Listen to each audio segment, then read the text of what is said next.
Teve José um sonho que contou a seus irmãos, e seus irmãos odiaram José ainda mais. Já odiavam e agora estão odiando ainda mais José, aquele, sim, José do Egito. 3.700 anos para trás, 3.600 anos para trás, entre 1.700 e 1.600 anos antes de Cristo. José do Egito, um dos textos do nosso projeto de férias, Escola de Campeões, Unidade de Internação Socioeducativa do Recanto das Emas. Secretaria de Justiça, Governo do Distrito Federal, Estado membro da Federação, Distrito Federal. É isso aí. Vamos lá. Vamos lá, amadas inteligências. Alguns textos de reforço para um mergulho mais aprofundado sobre a história de José do Egito. A nossa biblioteca de termos com alterações nossas. José, filho de Jacó, José do Egito. José em hebraico significa Yahvé, Deus acrescentará. Yahvé é Deus, dos. Deus acrescentará. Em hebraico padrão, Yusef. Em hebraico tiberiano, Osep. Em árabe, Usuf ou Usif. Não sei a pronúncia. Em grego antigo, Losef. Significaria também o nome José descobridor das coisas ocultas. É muito legal. A cultura oriental conserva muita importância aos significados dos nomes. O nome de uma pessoa tem importância significativa em seu destino. Cultura oriental. É isso. José, descobridor das coisas ocultas, também chamado de Zafenat Paneia. José foi o 11º filho de Jacó, nascido de Raquel, citado no Antigo Testamento, em Gênesis capítulo 37, e considerado o fundador da tribo de José, constituída, por sua vez, da tribo de Efraim e da tribo de Manassés, seus 2 filhos. Quando foi nomeado homem de confiança do faraó, foi-lhe concedida a mão de Azenate, filha de Potífera, sacerdote de On, da cidade de Heliópolis. José também é ancestral de Moisés. Aquele Moisés do Nilo, retirado das águas para libertar o povo hebreu do Egito. José, o filho predileto de Jacó, apesar de não ser o seu primogênito, mas o primeiro filho de Jacó com Raquel, a mulher que Jacó mais amou, José, este jovem, nunca escondeu a sua liderança. O favoritismo de que era alvo por parte do pai valeu-lhe a malquerença dos irmãos. Estes, quando José contava 17 para 18 anos de idade, venderam-no como escravo por 20 moedas de prata a mercadores ismaelitas que o levaram ao Egito no período da 17ª dinastia, a dinastia dos faraós Ixos.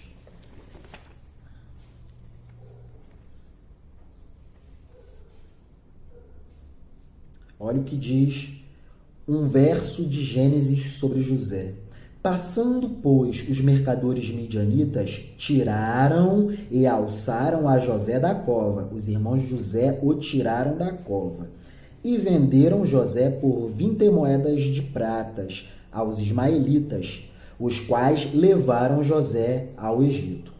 José tornou-se um produto, uma mercadoria, objeto de comercialização. José foi exportado para o Egito. Que interessante.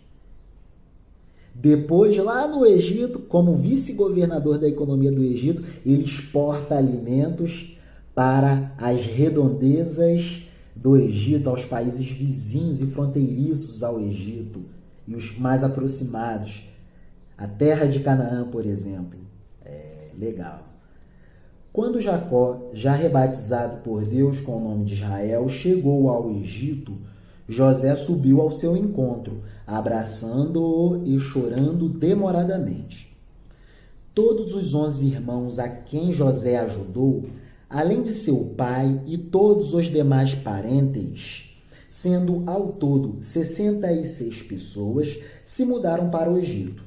Seus irmãos Zebulon, Issacar, Ruben, Naftali, Benjamim, Dan, Simeão, Levi, Judá, Gade, Azer.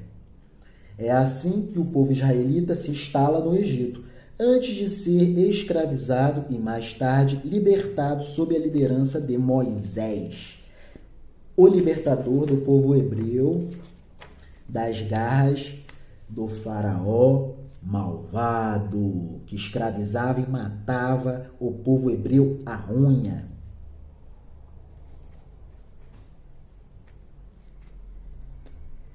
Olha um trechozinho de Gênesis sobre José. E aconteceu que, ao fim de 2 anos inteiros, Faraó sonhou, e eis que estava em pé junto ao rio. Eis que subiam do rio 7 vacas, formosas à vista e gordas de carne, e pastavam no prado, nas pastagens mais verdejantes, banhadas e irrigadas pelo rio Nilo. E eis que subiam do rio, após elas, outras 7 vacas, feias à vista e magras de carne, e pararam junto às outras vacas na praia do rio. E as vacas feias à vista e magras de carne comiam as 7 vacas formosas à vista e gordas. Então o faraó acordou assustado. Olha o pesadelo. O fim do governo.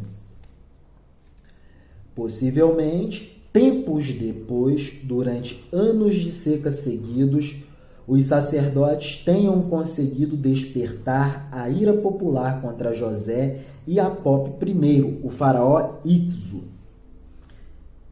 Pois é durante esses anos que acontecem vários conflitos civis contra os governantes que terminaram com a vitória do faraó Tal II e seu exército, que tomaram primeiro Mênfis e depois a então capital Tanis. Vendo-se sem condições de vencer, Apop e seus vassalos refugiam-se em Avares, a cidade-fortaleza construída pelos Ixos. Esse trecho lido após o versículo é já um estudo, científico sobre busca de evidências sobre José do Egito, e sobre o período em que José viveu no Egito.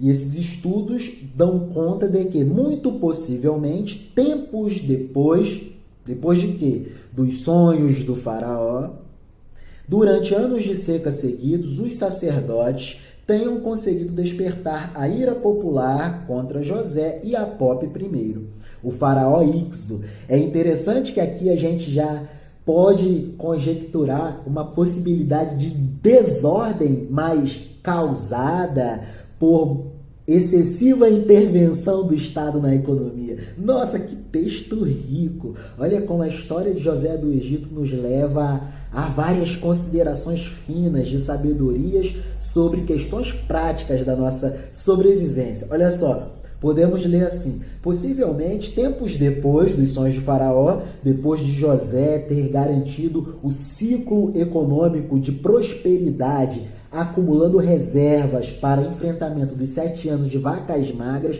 depois de tudo isso, como o Egito se encontra em região desértica, as secas voltaram. Só que o Estado já tinha feito muitas intervenções. Então, o que acontece? Aqui a gente pode considerar um momento de esgotamento de ferramentas intervencionistas para garantir a economia, ferramentas estatais. Então, a gente pode até considerar essa possibilidade,